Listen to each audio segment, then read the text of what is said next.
네, 안녕하세요. 저는 EBS에서 수학을 가르치고 있는 정유빈입니다. 반갑습니다.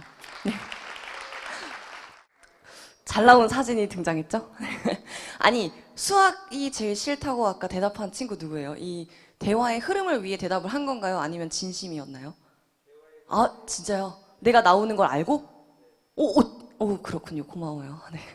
아니, 처음 와봤어요. 여기 노화도에는 처음 와봤고, 저는 사실 보길도에는 가족 여행을 가본 적이 있거든요. 보길도에 사시는 분들이 있죠. 반가워요. 저 보길도는 가봤어요. 전복을 너무 많이 먹어가지고, 손에 10곳이 한번 핀 적이 있었는데, 그게 보길도여가지고, 되게 반갑습니다, 여러분들. 이게 마스크를 쓰고 있잖아요, 여러분. 보시면 아시겠지만, 저는 되게 리액션이 많고, 엄청 많이 웃는 사람이에요. 여러분 마스크 안으로 웃고 있겠죠? 그죠? 눈도 좀 같이 웃어줘요. 안 그러면 나만 웃는 것 같잖아. 그죠? 자, 수학 공부법에 대해서 좀 이야기를 하려고 해요. 수학 좀 싫다고 하는 친구들도 아마 많이 있을 거고, 여기 수학을 가장 좋아하는 친구. 오, 진짜요? 오, 그렇군요. 훌륭하네요. 근데 저는, 괜찮죠? 네, 저는 수학 선생님이지만, 전 학교 다닐 때 수학을 가장 좋아하진 않았어요. 수학을 가장 좋아하는 아이들 보면 되게 신기하더라고요. 수학 좀 애증의 관계 있잖아요. 그죠? 수학을 얼마든지 잘할 수 있다. 누구나 잘할 수 있다. 누구나 1등급을 받을 수 있다. 라고 이야기를 하거든요. 아까도 말했듯이 저는 수학, 이제는 수학인으로 너무 오래 살아가지고 약간 이과형 인재가 되었겠지? 그치? 인재라기엔 난 너무 나이가 많아졌나? 어쨌든 간에. 근데 수학이 되게 힘들었었거든요. 수학 공부는 근데 정말 누구나 잘할 수 있다는 것을 제가 가르치면서도 그리고 제가 공부하면서도 같이 느껴갔던 것 같아요. 일단은 수포자라는 말을 정말 많이 듣잖아. 그쵸? 근데 보통 수포자라고 하는 것은 정말 수학책을 펼쳤을 때 막 몸서리치기 싫고 수학은 절대 내가 잘할 수 있는 방법을 알지만 기어코 하지 않을 거고 그 무슨 일이 있어도 이게 정답인 걸 알지만 정답을 피해서 갈 거다 이 정도로 싫어하지 않는 한 수포자라고 하지 않아도 돼요. 제가 경험한 바 한 2등급 정도 되는 친구들도 나는 수포자야 이렇게 얘기를 하더라고요. 제가 그걸 잘 분석을 해본 결과 어떤 느낌을 느꼈냐면 수학에 자신이 없을 때 수포자라고 많이들 이야기를 하는 것 같아요. 그죠? 그 자신감을 찾는 게 일단은 가장 중요합니다. 그리고요, 제 경험담을 말씀을 드리자면 제가 가르쳤던 학생들 중에 제일 최고 성적이 27점이었다고 하는 친구가 있었어요. 수학 성적이. 27점이란 잘 찍었다는 이야기잖아. 그치? 근데 잘 찍어서 27점이 최고 성적이었대요. 고3 때 만난 친구였는데 정말 수학을 계속 시켰어요. 이미 이제 그 친구의 경우에는 내신도 이미 이제 안 되니까 정시만 올인해가지고 진짜 공부를 열심히 한 거예요. 9월 모의 평가 때 이미 1등급 찍었어요. 96점 받고. 대단하죠. 되더라고요. 그 친구가 그럼 머리가 굉장히 좋으냐? 그렇지 않아요. 중학교 때 많이 열심히 놀아가지고 강제 전학을 다녀온 친구였어요. 그리고 선생님 저는 중학교 때도 수학 공부 하나도 안 했어요. 이렇게 말하는 친구였거든요. 근데 고3 때 만나가지고 진짜 비가 오나 눈이 오나 바람이 부나 매일매일 수학 문제를 꾸준히 풀더라고요. 처음에는 안 되는 거죠. 개념도 모르고 하니까. 개념 모르면 수학책은 사실 되게 외계어 같잖아. 그쵸? 근데 매일매일 그걸 꾸준히 풀었어요. 사실 그 친구는 내신 시험 기간까지도 계속 이게 수학 문제를 푸는 거예요. 그러니까 아침에 가면 수학 문제를 학교에서 풀고 있는 친구로 유명해졌었어요. 학교에서도. 어느 순간 애들이 그 친구한테 수학 문제를 물어보기 시작했고, 그 친구가 푸는 수학 문제집이 그 학교에 유행이 되고 이러더라고요. 그렇게 수학을 계속 풀더니만 결국은 해냈었어요. 3월부터 9월까지니까 실제로 걸린 시간은 6개월 정도겠죠. 근데 6개월을 유지하는 건 되게 어려운 일이에요. 수학을 잘 못한다고 하는 친구들이 수학 공부를 하겠다고 마음먹고 한 달 이상을 버티지를 잘 못하더라고요. 왜냐하면 변화가 빨리 안 보이니까. 근데 여러분이 수학을 공부하겠다고 마음을 먹었으면 3개월 정도만이라도 버텨봐봐요. 확 다른 느낌을 느낄 거예요. 확 달리 문제를 푸는 느낌이 달라진다거나 외계어였던 것에 시작을 어떻게 할지가 보인다거나 이런. 그리고 가장 많이 하는 이야기인데 여기 중학생들이 있죠. 그쵸? 제가 중학 프리미엄에서도 강의를 해요. 중학 강의를 하면서 진짜 많이 느꼈던 건 고등학생들이 수학이 힘든 이유가 중학교 때 되게 많이 있었더라고요. 되게 많이 연결돼요. 여러분은 아직 이제 미래에 일어나는 중2, 중3 뭐 이렇게 나오는 내용이 고등학교 가면 그대로 진짜 많이 쓰이거든요. 그래서 제일 많이 하는 이야기가 내가 고1 때 수학 공부 열심히 했었으면 뭐 스카이에 있는 대학은 갔을 거야. 막 이런 이야기들 진짜 많이 하거든요. 근데 그런 생각이 들 때 대체적인 친구들은 어떻느냐? 그렇게 생각하고 말아요. 내가 고1 때 열심히 했었으면 잘했을 텐데 어쩔 수 없지 이렇게 이제 가는 거죠. 그렇죠? 근데 그걸 메꿔간 친구 아까도 말했잖아요. 그쵸?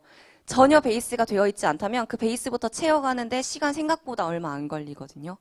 지금 수학이 아예 안 되고 있다라고 하더라도 여러분들이 지금 안 되고 있는 부분들 복습해서 채워나가는 거 시작이고 딱 3개월을 내가 잡겠다라고 하면 엄청나게 달라질 수가 있어요. 공부의 시작이 굉장히 중요합니다. 그래서 이야기를 좀 해보자면 자, 수학 공부 습관을 만드는 7단계라고 제가 이름을 지어봤어요. 내 맘대로.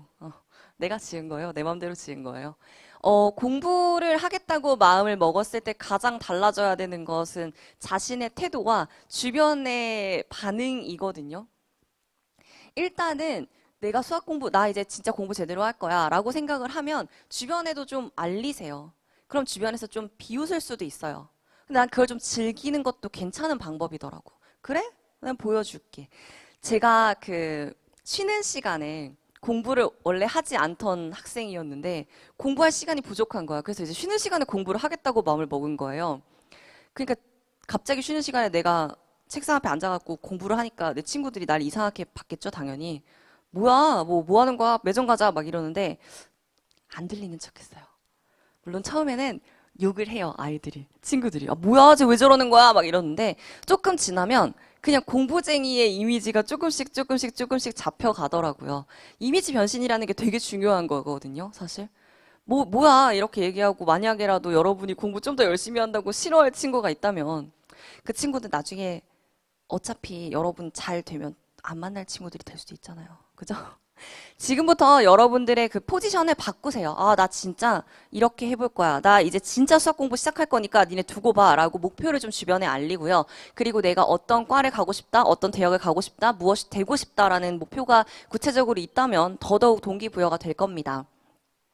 그리고 두 번째로는 구체적인 양을 잡아야 돼요. 대체적으로 이제 수학 공부할 거야. 그럼 책 딱 펼치고 뭐하지? 이렇게 될 수가 있거든요. 그죠? 그래서 앞쪽만 되게 잘하는 것 같아. 뒤로 갈수록 수학 책기가 하얘지는 경우가 많이 있잖아요. 일단은 내가 해야 되는 분량. 하루에 얼만큼씩. 가장 좋은 것은 꾸준히 해 나가는 겁니다. 그리고 안 된다면은 뭐 이틀에 한 번이라도 내가 해야 되는 분량을 잡으시고 그다음 중요한 건 시간이에요. 만약에 뭐 학원을 가서 공부한다 그러면 구체적인 시간이 있겠지만 내가 스스로 자습을 하거나 인강을 듣겠다라고 하면 그 시간이 되게 왔다 갔다가 되거든요. 특히나 여러분들이 뭐 학교 숙제가 있다거나 아니면 친구들이 축구를 하자거나 아니면 어딜 간다거나 이런 계획이 생기면 제일 먼저 미뤄지는 게 인강이든 자습이든 나 혼자 공부하는 그 계획이더라고요. 그 약속을 좀 잡으세요, 여러분들이. 약속을 잡고 저는 이제 인강으로 만나잖아요, 여러분들을. 인터넷 강의로 만난다고 하더라도 내가 이 시간에는 유빈쌤 만나는 시간 이렇게 딱 정해놓으면 약속을 하고 그 시간에 무조건 오는 거예요. 실제로 제가 수강후기를 이렇게 되게 아이들이랑 잡담의 코너로 많이 활용을 하는데 보면은 1강 들었어요, 2강 들었어요 매일 체크하는 친구들이 있거든요. 그런 친구들 정말 끝까지 가요. 약간 의리가 생기는 거지. 선생님 기다리는구나 이런 것도 생기고 실제로 저도 아니 왜 아직 안 오고 있는 거야? 왜 안 왔어? 며칠 동안 뭐 이렇게 물어보면은 어디 아파갖고 그랬어요. 이런 소통이 되더라고요. 분량과 시간 이걸 구체적으로 잡으셔야 됩니다. 근데 3단계가 있죠. 무리가 되는 계획은 절대 금지. 무조건 실패할 수밖에 없어요. 공부 안 하다가 갑자기 내가 수학 공부를 하루에 4시간씩 할 거야. 5시간씩 할 거야. 당연히 못하죠. 나 알아도 못해요. 공부 안 하던 친구들은 하루에 30분이라도 나 혼자 공부하는 게 싫어서 강의를 듣겠다. 그것도 좋아요. 아니면 나 진짜 조금이라도 문제 10문제씩이라도 풀 거야. 그것도 좋아요. 엄청 쉬운 문제집을 잡고 공부를 한다. 그것도 좋아요. 내가 당장 해낼 수 있고 유지할 수 있는 계획을 잡으셔야 돼요. 그리고 중요한 건 계획을 잡으면 적어도 3주는 실행을 하셔야 됩니다. 3주라는 시간이 한 달도 안 되는 시간이잖아요. 그죠? 근데 이게 은근 길어요. 여러분들 내신 공부하겠다고 하면 보통 계획을 한 달 정도를 잡고요. 마음의 준비를 적어도 일주일은 하고요. 미적미적 거리다가 3주 정도부터 공부를 시작하더라고요. 그래서 EBS에서도 학교 시험 대비 특강이 3주 특강으로 이름이 바뀌고 있더라고. 언제부턴가 3주 특강이 되었어. 그러니까 3주 정도는 여러분들이 공부를 할 수 있다는 이야기잖아. 그죠? 3주 정도는 계획을 유지하세요. 물론 양을 적게 잡아서 내가 해나가 보니까 좀 더 잡을 수 있다. 나 좀 더 할 수 있다라고 하면 당연히 조금씩 더 늘려가는 것은 아주 강추고요. 그리고 중요한 거 매일 체크를 좀 하세요. 그 유아 시절에는 여러분 내가 착한 일 하기 이런 표를 만들어서요. 스티커를 붙여줘요. 유치원에 선생님이 어이구 잘했어 하고 스티커를 붙여주시거든요. 그게 여러분들한테도 통해요. 그죠? 우리 내가 잘했는지를 체크 꼭 해나가도록 하세요. 스티커를 붙이든 여러분 체크를 하든 플래너를 쓰시든 그런 방법으로 공부한 양에 대한 체크를 하세요. 못하는 날도 있을 수 있어요. 제가 말하는 저 3주 안에는 중간에 구멍이 나는 날들이 있을 수 있어요. 사람인데. 내가 되게 좋아하는 드라마가 막방하는 날이야. 그래갖고 설레갖고 못했어. 아, 그럴 수도 있지 않아요? 그죠? 대신에 그 다음날 했는가? 이게 중요한 거죠. 그죠? 그리고 목표를 달성하면 그때그때 보상을 하세요. 스스로한테. 저는 그걸 되게 좋아하거든요. 아니 뭐 큰 보상은 내 스스로한테는 좀 어렵고 작은 보상 있잖아요. 뭐 맛있는 걸 사 먹는다던가 아니면 주변 집에 자랑하세요. 엄마 나 이런 거 했으니까 엄마 나한테 좀 용돈을 올려볼까? 이런. 여러분이 되게 공부 열심히 하고서는 자랑하잖아요. 그럼 그게 좀 먹힌다? 제가 해봤는데 그게 되더라고요. 보상을 꼭 하시는 게 필요해요. 그래야지 착한 일하고 젤리라도 사 먹어야 공부 열심히 하게 되는 거잖아. 우리 작은 행복이 되게 중요합니다, 여러분. 그리고 습관이 자리 잡는 그 느낌을 충분히 즐겨주세요. 뭐 이건 수학뿐만이 아니라 전체적으로 다 그럴 거예요. 내 습관이 바뀌는데 걸리는 시간이라는 게 있고 그 시간을 충분히 즐기고 내가 거기에 합당한 칭찬을 스스로한테 하는 건 너무나 중요해요. 알겠죠? 특히나 그게 수학에서 가장 먹히거든요. 다른 과목보다 수학 공부 잘하면 좀 똑똑해 보이는 느낌 들잖아. 그쵸? 충분히 그 보상을 좀 즐기셨으면 좋겠습니다. 자, 그래서 3주짜리가 저는 벌써 너무 힘들어요 하는 친구들을 위한 3일 공부.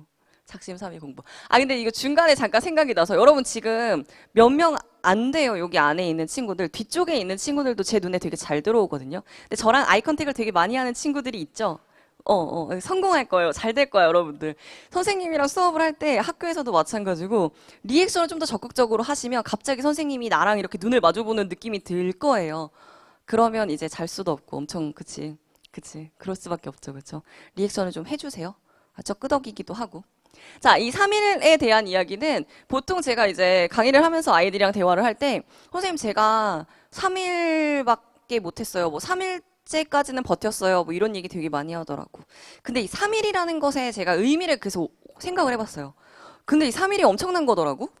일주일 중에 내가 3일 열심히 하고 하루를 제끼면 다음에 3일을 더하면요. 주 7일 중에 6일을 공부하는 게 되는 거예요. 사실상. 그쵸? 3일을 버티는 게 엄청 큰 거더라고. 그리고 3일이 지나고 내가 너무 힘들다 그럼 하루를 쉬어도 제가 말한 대로 여러분 주 6일을 공부할 수가 있는 효과가 생깁니다. 3일에 대한 계획을 철저히 잡아주시는데 일단 3일 차의 공부를 얘기를 하자면 전체적인 학습도 비슷할 거예요. 제일 먼저는 개념이 좀 되어야 됩니다. 개념을 이해하는 것은 수동적인 학습도 가능해요. 그러니까 강의를 듣는다거나 아니면 교재 자체를 읽으면서 가는 것 또한 마찬가지. 내가 무언가를 뭐 설명하고 이해하는 건 아니어도요. 그렇죠? 그 다음에는 문제를 좀 풀어주세요. 문제풀이는 상당히 중요하죠. 수학에서는. 근데 이 개념을 공부한다고 해서 바로 문제가 풀리지 않을 수도 있어. 그쵸? 그래서 보통 그럴 경우에는 진짜 그 개념 밑에 바로 딸려있는 유형 문제들 있죠? 그런 것들을 풀어가셔도 좋습니다. 그리고 3일차 때마다 복습을 한다면 그 또한 효과가 있어요. 양을 많이 하는 게 중요한 게 아니고 내가 한 양을 제대로 하는 게 엄청 중요하거든요. 그래서 여러분께 제가 이렇게 말을 했습니다. 틀린 문제들 다시 보고요. 그리고 좀 더 이제 내가 요게 좀 자리를 잡는다, 자리가 잡힌다라고 생각을 하시면 작심 3일이 아니라 그거 작심 6일짜리로 바꾸고 6일짜리가 12일짜리로 바뀔 수 있겠죠. 개념들 쭉 문제, 개념 문제 섞어가면서 그리고 복습의 날에 틀린 문제들 다시 한번 쭈르륵 볼 수 있는 날. 그쵸? 넘겨도 돼요? 괜찮아요? 아가들? 쓰고 있어서 고마워요. 자, 수학공부법의 가장 중요한 이야기를 좀 해볼게요. 개념. 개념과 문제가 사실상 양대산맥이어서요. 여러분들한테 개념 문제를 풀이하는 시간을 좀 개념에 대한 이야기를 좀 하려고요. 공식을 암기하는 과목이다. 수학은 암기 과목이다. 혹시 그렇게 생각하나요? 아니에요. 절대 아니에요. 절대 아니고요. 그 어떤 것이 나와도요. 절대 호락호락하게 외워주지 마세요. 여러분한테 누가 이거 공식 외워라고 하더라도 왜? 이거 왜 외워야 돼? 이렇게 딴지 거세요. 저는 그거 되게 좋다고 생각하거든요. 외우지 마요, 여러분들. 이해할 수 있는 것들이 거의 대부분이고요. 그 이해가 되어야지 흐름이 보입니다. 수학 증명에 대한 것들을 그래야지 궁금해할 수가 있거든요. 절대 증명하시오가 문제로 나오지 않죠. 네, 수능에서 증명하세요. 여러분한테 그런 문제 나오지 않아요. 하지만 증명 과정은 교과서에 다 있고요. 엄청나게 중요합니다. 이유는 수학은요, 되게 그 흐름이 보이는 과목이에요. 플로우를 타고 있는데 우리가 그걸 안 보고 외우기만 하는 거거든요. 우리 중2 때 배우는 피타고라스. 당연하죠. 저걸 보면 고등학생들은 대체적으로 C제곱은 A제곱 더하기 B제곱이다 라고 해요. 왜? 왜요? 저식 왜 그렇게 돼요? 그냥 암기하지 않고 어느 날 문득 왜 그렇게 되는지 궁금하시면 여러분들 잘 쓰는 휴대폰에서 검색 한 번만 해보셔도 돼요. 연예인들의 기사 말고도 검색을 할 수가 있답니다. 이거 진짜 별거 아닌데요. 이 흐름, 이 증명이 가장 복잡해 보이긴 해. 그래도 이 증명에 대한 내용을 스르륵 보시다 보면은 고등학생들의 경우에는 합동에 대한 복습 되고요. 넓이에 대한 복습 되고요. 삼각형의 넓이 이런 내용들 알게 됩니다. 1학년 때 삼각형의 넓이랑 합동을 배웠잖아요. 여러분들도 이거 할 수 있어요. 제가 여기서는 구체적으로 설명하지 않을게요. 내가 여기서 설명을 하기 시작하면 여러분들이 싫어하잖아요. 그죠? 자, 흐름을 이해를 하시면 그 증명 내용을 보면서 내가 똑똑해지는 기분도 느끼고요. 피타고라스의 정리 증명과도 내용과도 좀 더 친해지게 됩니다. 그리고 외우지 않고 기억이 남거나 아니면 이 증명을 매번 하거나 이걸 매번 유도하느니 외워야 되겠다. 뭐 이런 결론에 도달을 할 수가 있어요. 적어도 내 스스로가 납득은 되잖아. 그죠? 훨씬 더 여러분들이 수학 공부하기가 편안해지거든요. 제가 그 궁금해하라고 하는 이유의 세 번째가 연결성을 찾는 부분인데요. 갑자기 나오는 개념이라는 건 절대 없어요. 연결이 분명히 있습니다. 아까 말씀드린 대로 호락호락하게 외워주지 마세요. 근해 공식, 그쵸? 근해 공식이라는 거 있어요. 진짜 열심히 외우고요. 대학교에 간 친구들도 물어보면 막 대답해요. 그거 있잖아. 2A분의. 근데 그게 왜 그렇게 되는데? 그냥 외우라고 했으니까요 라고 많이 하거든요. 안 외워도 돼요. 이거 과정은 완전 제곱식으로 묶어내고 보낼 거 넘길 거 넘기고 나눌 거 나누고 정리하시면 되거든요. 지금 저기에서 AX제곱 플러스 BX 부분만 정리해서 완전 제곱식 만들고 C 넘기고 식 정리하면 나와요. 그러면 매번 여러분들이 2차 방정식에서 근해 공식을 써야 되는 경우에 근해 공식 쓰지 않고 유도하시면 돼요. 자, 10번 하기 전에 여러분 스스로 생각할 겁니다. 조금 더 쉽게 이걸 공식화해 놓으면 좋겠는데. 그래서 나온 거예요. 그래서 나온 거예요.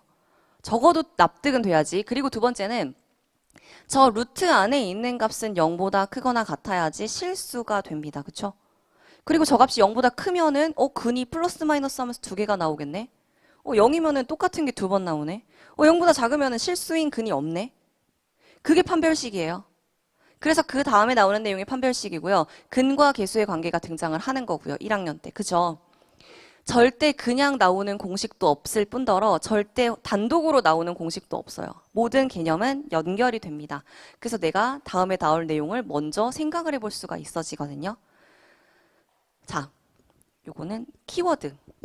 자, 개념을 그런 식으로 공부를 하고 난 다음에 여러분들이 정리하는 것에 대한 이야기를 좀 해볼게요. 자, 이해가 쭈르륵 되고 나면은 매번 그 전체적인 내용을 공부를 할 수는 없으니까 복습을 쭉 해나갈 거란 말이에요. 가장 좋은 건 키워드를 좀 떠올리세요. 저는 되게 이걸 좋아하거든요. 아까 말한 대로 2차 방정식이 있다면 2차 방정식이라는 것에서 함수로의 연결도 가능할 거고요. 그래프로 연결 가능하고요. 2차 방정식을 두고 방금 말한 대로 여기서 인수분해를 해서 풀거나 근해 공식을 쓰거나 근해 공식에서 어디로 가요? 아까 말한 판별식으로 가거나 그 흐름이 뭐냐면 교과서 내에서 여러분들 소제목으로 있거든요. 그 소제목들을 보면서 내가 내용을 떠올릴 수 있는지가 되게 중요해요. 내가 거기서 내용을 떠올릴 수 있으면 그 내용 이미 아는 거라서 복습 안 해도 돼요. 안 해도 돼. 근데 키워드를 봤는데 모르겠네. 그 부분은 여러분이 복습하셔야 되는 부분이죠. 그럼 선별할 수 있잖아. 내가 어느 부분을 공부해야 되는지. 그리고 개념 노트를 꼭 써야 됩니다. 제가 굉장히 좋아하는 것 중에 하나인데요. 개념 노트를 잘 쓰고 정리하는 것이 엄청 중요해요. 근데 이미 교과서든 문제지든 정리 잘 되어 있잖아요. 그러니까 굳이 그걸 똑같은 말을 내가 알고 있는 것을 다시 옮겨 쓸 필요는 없고요. 여러분들이 복습하면서 아까 말한 대로 키워드를 보고 떠오르지 않는 부분들을 써놓으시는 게 엄청 중요하죠. 그리고 하나 더는 표현해 보는 거, 설명해 보는 거, 말로 어떤 식으로 가는지 써보든지 얘기해 보든지. 제가 써놓은 걸 쓱 갖고 왔는데 내가 써놨을 때는 괜찮았는데 여기 사진을 찍으니까 약간 삐뚤어졌더라고요. 뭐 어쩔 수 없어. 자, 제가 제일 많이 하는 게 강의에서 제일 많이 하고 학생들이 제일 좋아하는 것 중에 하나가 한 판으로 쭉 쓰는 거거든요. 저는 실제로 이걸 판서로 그냥 칠판 한가득을 쭉 써요. 흐름을 연결해 나가면서 이거 다음에 뭐가 나오고 얘네끼리는 어떻게 되고. 수학 원을 공부했나요? 수학 원을 예시로 들자면 뭐 그래프에 대한 이동이 있잖아요. 평행이동, 대칭이동. 그걸 가지고 지수함수로 끌고 가서 지수함수 그래프는 이렇게 생겼는데 그래프가 평행이동과 어떻게 연결이 되고 거기에서 다시 역함수 관계로 해서 로그함수 연결을 하고 그런 흐름을 쭉 써보거든요. 그 흐름을 쓰면 여러분들 수학 스토리라인이 보이고 완전 머리에 남아요. 더 이상 복습할 필요가 없게. 제가 그래서 학생들한테 그랬어요. 자다가도 약간 떠오를 수 있게 한다는 말을 했었거든요. 자, 문제풀이에 대한 얘기도 좀 해보도록 할게요. 자, 문제풀이의 경우에는 여러분 양을 많이 풀기만 하는 것은 너무 힘들어요. 물론 내가 아직까지 수학이 많이 안 되어 있어요. 쉬운 문제를 많이 풀어본다. 그건 어느 정도의 도움이 됩니다. 근데 양치기만으로는 분명한 한계가 있어요. 계속 문제를 많이 풀려고 하면 여러분들이 답지를 자꾸 보게 되더라고요. 자, 문제 하나를 볼 때는요, 여러분, 이렇게 긴 문제가 있죠. 수학이 싫어지는 이유, 문제가 길고 어렵고 복잡하고 영어도 많고, 그죠? 자, 이런 문제가 나왔을 때요, 차라리 어려운 문제를 제대로 푸세요. 끊어서 읽고, 그리고 문제에 있는 내용을 내가 나의 표현으로 바꾸고, 식으로도 표시하고, 지금 그냥 이걸 멍하게 읽으면, 하고 가요. 그쵸?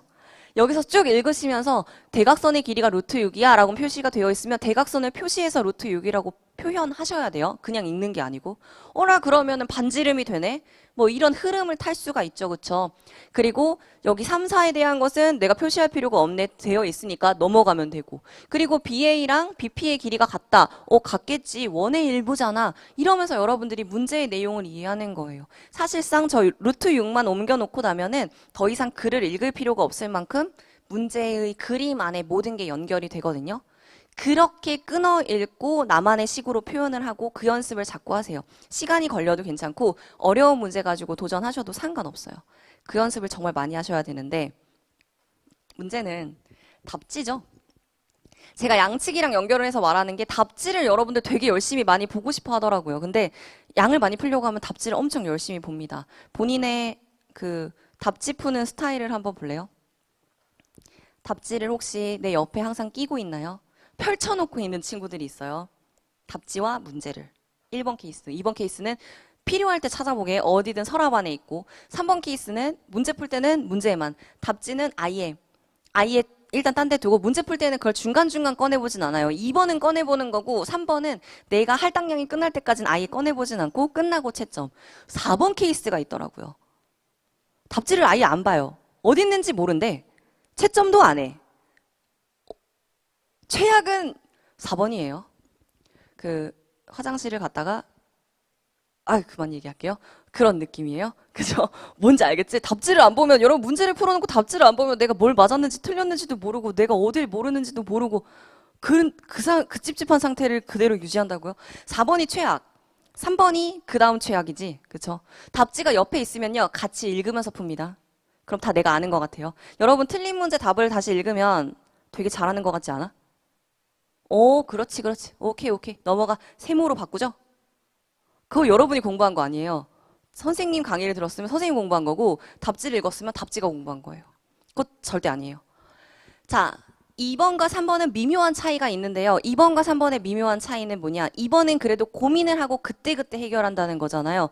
2번 형태로 푸시면 시험 때 손해를 봐요. 자, 시험 때는요. 여러분 정해진 시간 동안 그 누구도 여러분한테 힌트를 주지 않아요. 모르는 문제가 나오면 어떻게 해야 돼요? 패스해야 돼요. 시간을 아끼기 위해서. 근데 2번처럼 학습을 하면요. 힌트가 없어서 내가 이 문제를 못 풀었는 상태를 불안해해요. 그래서 그렇게 하시면 안 돼요. 본인이 공부하려고 하는 할당량이 있으면 그거 끝까지 가시고 그 다음에 답지로 채점을 하시고 고민을 해보시고 해결을 해 나가야 돼요. 자, 답지를 현명하게 보는 방법은 3번처럼 그리고 하나 더는 그냥 쭉 읽는 게 아니고 한 2줄 정도 가려서 읽으세요. 그럼 이제 힌트가 보이잖아. 오! 아, 내가 왜 이 생각 못했지? 풀고. 안 되면 좀 더 밑으로 내려서 봐요. 좀 더 밑으로. 마지막에 15 더하기 3은 18이라는 답이라도 여러분이 쓰셔야 돼. 끝까지 답지 보는 게 아니고 읽고 넘어가는 게 아니고 답지의 도움을 받아서 가는 거예요. 학교에서 선생님께 여러분들 모르는 문제를 여쭤보면 선생님께서 이렇게 하시죠. 야, 그거 이렇게 해서 대입해! 하고 가셔요, 교무실로. 절대 선생님들이 바빠서 그렇게 하시는 게 아니에요. 엄청난 뜻이 있어. 그래야지 여러분이 생각할 수 있어요. 그게 가장 좋은 학습법이거든요. 전체를 다 풀어주시는 것보다 더 좋은 거. 여러분이 생각해내는 거. 그걸 답지한테서도 똑같이 얻어가도록 하세요. 자, 그리고 마지막은 오답 노트. 여기에 고2의 친구들은 이제 예비 고3이 되는 거잖아요. 확통 선택자? 저랑 만나요, 여러분들. 네, 예, 그죠. 자, 확통해서 만나도록 해요. 자, 근데 이 오답 노트라는 게 진짜 중요하거든요. 내가 초반에 있을 때는 오답 노트보다는 그냥 틀린 문제에 대한 공부고 고2, 고3, 예비 고3이 되면은 틀린 문제들에 대한 복습이 진짜 중요해져요. 그리고 100점으로 갈 때가 되면 오답 노트가 그냥 생명이에요. 내 취약점만 모아놓은 오답 노트를 만들어 보세요. 문제 하나 붙이고 뒤에 답안지를 붙여놓고 고민해. 하루에 아침에 학교 가자마자 일단 꺼내는 게 오답 노트. 그리고 고민하는 친구 있잖아요. 그런 친구들은 100% 100점 받아요. 네, 오답 노트가 100점의 마지막이에요. 모든 준비가 되면 양치기도 아니고 오답 노트로 생각하는 연습이 되셔야 돼요. 이건 확실해요, 여러분들. 그래서 내가 1등급을 이제 2등급, 1등급으로 왔다. 그 친구들은 오답 노트에 대한 거 꼭 생각하세요. 더 자세한 게 궁금하실 땐 그때 돼서 저에게 수강 후기로 남기시면 장문으로 다시 한번 알려드릴게요. 오답 노트 만드는 비법. 알겠죠? 일단 지금은 개념 채워오고 문제 많이 풀어보세요. 그러니까 엄청나게 중요한 때니까.